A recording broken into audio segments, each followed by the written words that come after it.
Қайырлы күн. Ашытылған қамырдан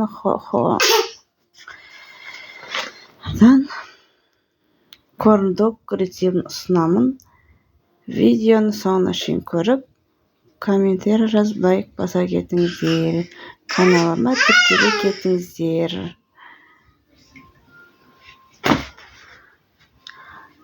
Осындай сосиски қолданамын. 20-23 штукқа арналған қамыр дайындадым. Бірақ мен 10 штук, 14 штук істедім. 20 штук істесеңіздер де болады. Осындай 2 упаковкалы істеуге болады. Осындай шпажкамен істеймін қазір. Осылайынан ашып, осылайынан шпажкаларды тықтым. Осылайынан тығасыздар ортасынан етіп. Содан кейін осылайынан тығамыз міне. Бірінші рет істеп тұрғаннан кейін ыңғайсыз да болуы мүмкін.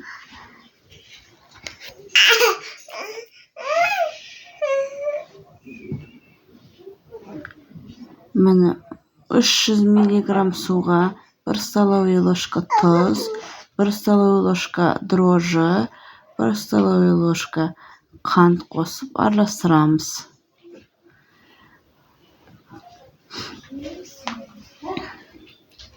Осыған 2 жұмыртқа қосамыз қазір.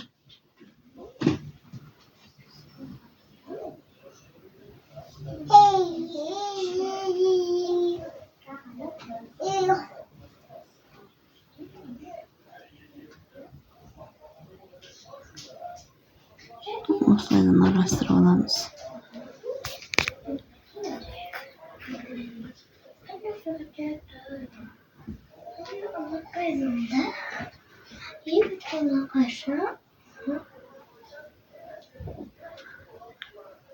Орташа осындай 2 жұмыртқа қостым мен.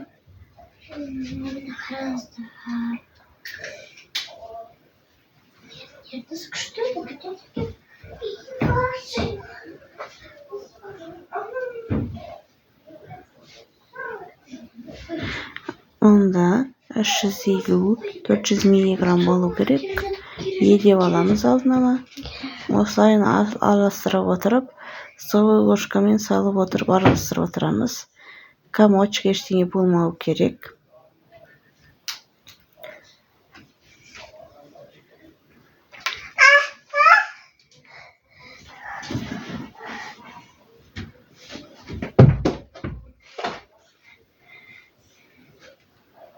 Осындай болып шығу керек.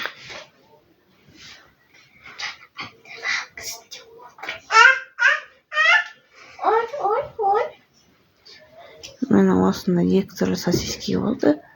Негізі жіңішкере әдемі болады. Осындай әдемі болады. Енді осындай сухарики қолданамыз. Котлетке бәріне бола береді.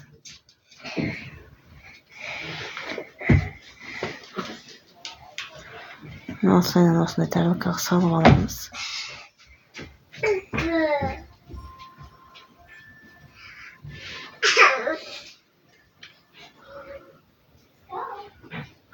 Нанымыз ашыды. Енді осылайынан салып айналдырып аламыз.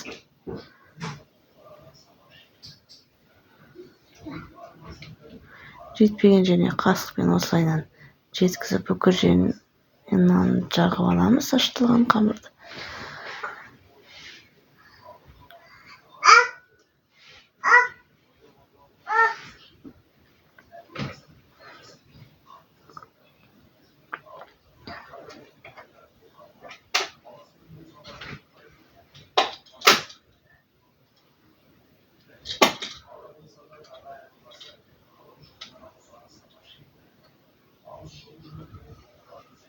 Осылайынан жағып алдық міне.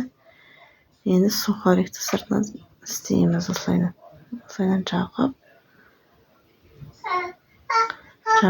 жабыстырып аламыз.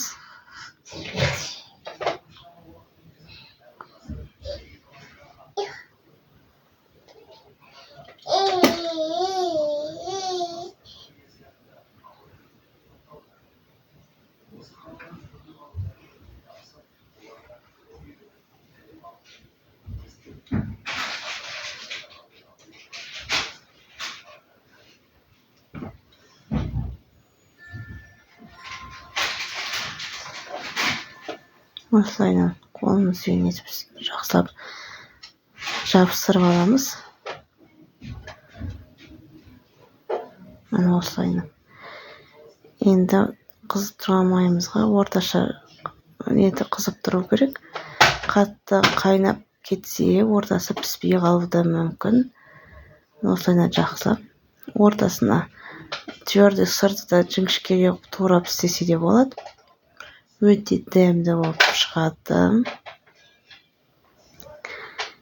Видеоның соңына шейін көріп, істеп көрулеріңізді ұсынамын. Видеоның соңына шейін көріп, комментарий жазып, лайк басқандарыңызға көп рахмет. Каналыма тіркелуді ұмытпаңыздар. Өте дәмді болып шыққан, осылайынан жақсы болып шығады. Каналыма тіркеле кетіңіздер. Келесі видео түсіріп келгенше қош сау болыңыздар. Көп рахмет. Каналыма тіркеле кетіңіздер.